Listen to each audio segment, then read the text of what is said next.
We're back. I'm Tim. And I'm Dylan. That's not actually true, but okay. With our tiny glasses and Treehouse Eureka. With Citra. Their standard Eureka. It is their American Blonde Ale at 4.2%. I'll read you the back, because they actually have somewhat of a description. Oh my god. We are excited that you are holding Treehouse Brewing Company's intensely flavorful Blonde Ale Eureka. Eureka features an individual hop variety identified by the date code on this can. No, because this is just plain Eureka, which is now officially known as having Citra. Eureka and all iterations are soft, juicy, and purvey wonderful tropical flavors balanced by a gentle bitterness. Eureka is the result of our uncompromising dedication to fresh, progressive, and delightful beer. We hope you enjoy it with laughter, good cheer, and in the company of those you love. I fucking hate this guy.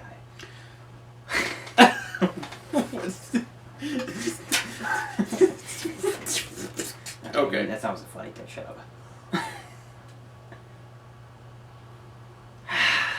Juicy fruit quality, 100% there. The Treehouse yeast really comes through with the light alcohol. Very bubblegummy. Mm-hmm. Bubblegummy and citrusy, peachy. A little bit of orange. Them blonde ale malts and shit. Mm-hmm. Mm-hmm. It smells so citrusy. It's more citrusy than I remember it being, probably because it's had some time. This is also a different batch. Okay. It's also had more time to sit in the last one. This one is much better than the previous batch you had. Oh, I'm so excited for it then. So, cheers. I'm going to pick up your can later.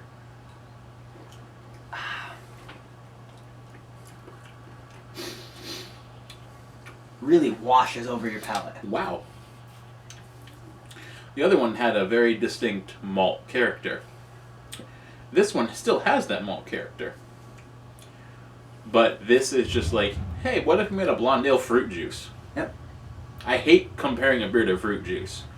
But with these low ABV beers... This is very true to a blonde ale style, too, at the same time. Which is hilarious. But, like I said, I hate calling a beer fruit juice. I really do. But that's all I can think of for this one, because with the low ABV, you don't get any real alcohol taste. There's no real body to it. So you're drinking it, and it literally it's the perfect summer beer. Yeah, this is... It's Treehouse's lawnmower beer. And with that praise, I think we'll come back to you. Uh-huh.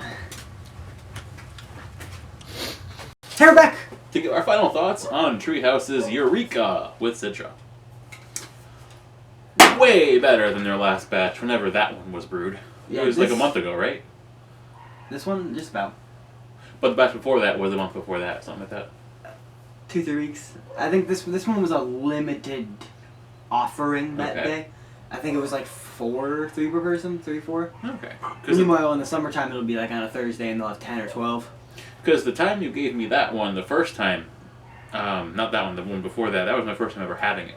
And it was a really good blonde, but this batch blows that out of the water. Without making it too hoppy. Exactly. It still is this incredibly drinkable, juicy blonde ale. It's just... Fuck, we gotta use the trigger words, man. I hate it. It triggers me so much. We're gonna get a comment on this saying juicy. Juicy. Hashtag juicy. Hashtag... Juicy AF. Hashtag hazy IPA. Hashtag haze for days. Juice bomb.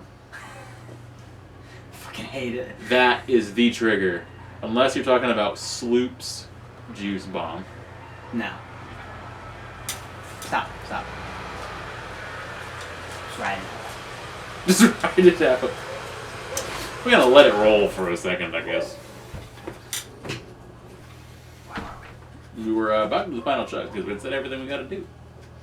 Yeah, ignore the interruption. Final chug.